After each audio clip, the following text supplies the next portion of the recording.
Olovga tashlasangiz yonmaydi. Nega? Zakotini bergansizlar. Bunga ishoning. Nega ba'zi bir do'konlar, magazinlar yonadi?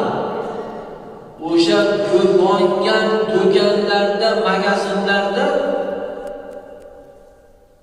yetimlarning haqqi turibdi.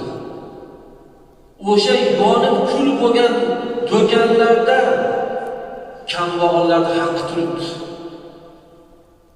Shuncha yonib ketdi u. Ajratmaganlik uchun haqqini.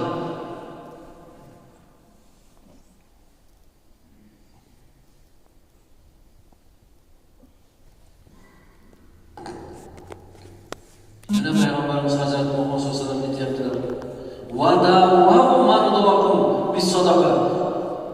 Sadaqa qilib kasallaringizni davolang deyaptilar.